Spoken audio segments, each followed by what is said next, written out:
everybody.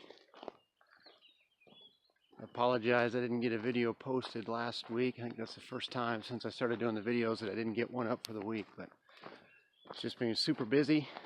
Didn't really have a chance to get in the mountains, and I didn't feel like there was any sense posting anything that wouldn't be interesting to look at, so I didn't post last week.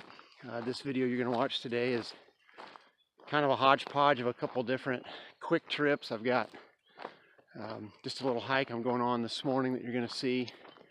I've got a real quick, about 2.5 hour shed hunt down in central Utah that I went to on my way back from Las Vegas. And then I've got a little bit of footage from the area where I've been scouting for Caleb and Andrew's muzzleloader deer hunt. So I thought I'd lead off this video by doing the Minute on the Mountain.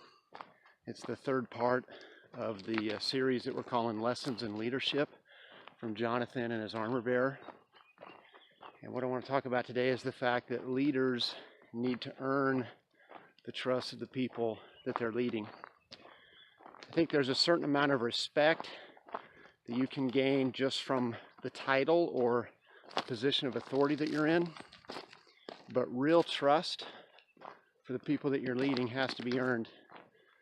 And there's a couple ways you can do that. Number one, obviously you can be a person of your word. So if you say you're going to do something, do it.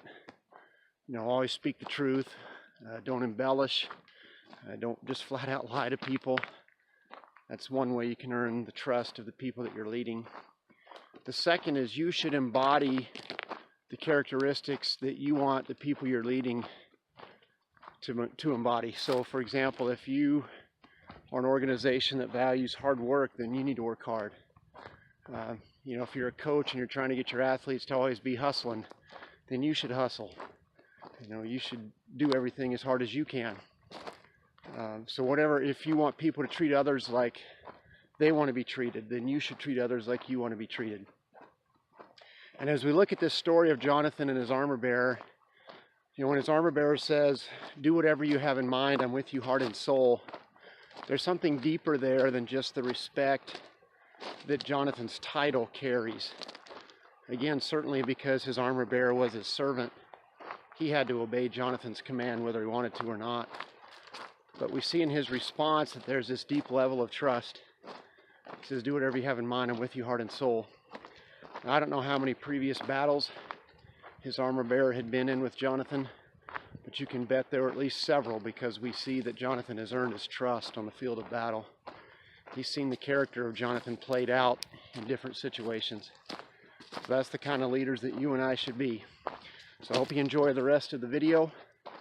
Thanks for watching. If you haven't subscribed yet, please subscribe to the channel. We're coming up close on 100 subscribers. We're in the 90s now. So if you haven't subscribed again, please do. If you know somebody else that likes the outdoors, or someone that would like to hear truths from God's Word on a regular basis, please share the video with them. And I hope you guys have a great day. Take care. Well, guys, what do you say? Should we have steak or turkey for dinner? This turkey's hanging out with the beef cows.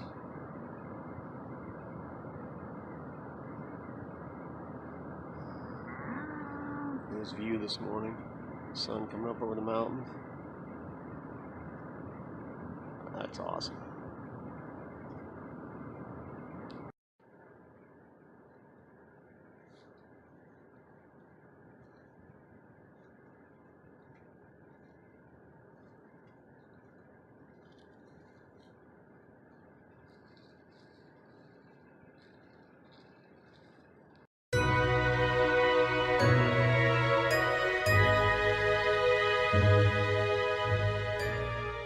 Morning, guys. Hope you're all having a good week.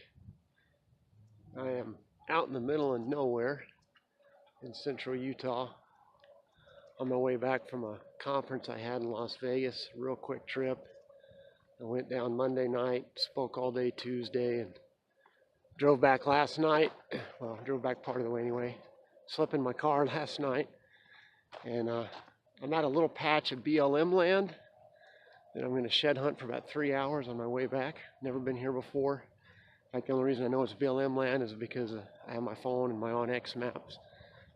I don't know if you guys use onX. If not, especially if you're in areas where there's a mixture of public and private land. And it's just a great tool, you know, plus you can track, you can drop waypoints, you can mark your trail cam, just all kinds of stuff. So I'm a big fan. I've had mine now just for less than a year. I've seen other guys that do YouTube channels talk about it and checked it out, and I just think it's an awesome tool. So if you've never used onX, I encourage you to check it out. But anyway, I found this little patch of BLM land. It looks like it's only probably about 1,200 acres. But I'm guessing since it's small and out in the middle of nowhere that maybe nobody ever shed hunts it. So that's the hope, that we can get out here and find some sheds. I can actually hear the semi trucks going by on the interstate. That'll tell you how close to the highway I am. I'm really not that far off at all. Just crossing some railroad tracks now. So anyway, I've only got about 3 hours and then I got to get back on the road and get back up to Logan. So see if we can find something, and if so, certainly we'll get it on video for you guys. Thanks for following along. Well, we got a balloon first thing this morning. Hopefully that's a good sign. I was thinking the videos I've posted this year, I think about half of the videos, or actually more than that, probably about 2/3 of the videos where I've found a balloon, I also found some sheds. So hopefully this is going to be one of those. So anyway, we'll pick this up and clean up the mountain a little bit and keep going. I don't know what it is about these little pockets of juniper groves and just kind of the rolling desert, but this is some of my favorite stuff to hike in. It doesn't have the grandeur that, you know, high aspen meadows have or whatever, but for some reason I just love tromping around on the edges of the desert. Got a little breeze this morning, which is nice because it's cooling it off a little bit. I've been gone from the car for about 30 minutes. Haven't found any sheds yet. Have seen quite a bit of sign, a lot of tracks, a lot of beds, so hopefully we're in a good area.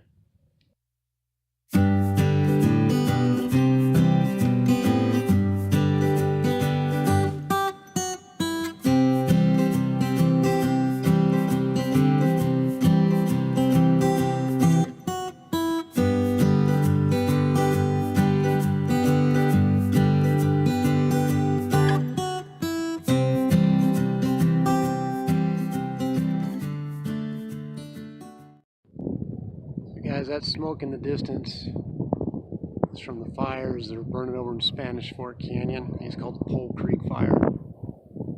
I heard on the radio this morning it's burned over 80,000 acres altogether. So, man, you can just see how big it is from here.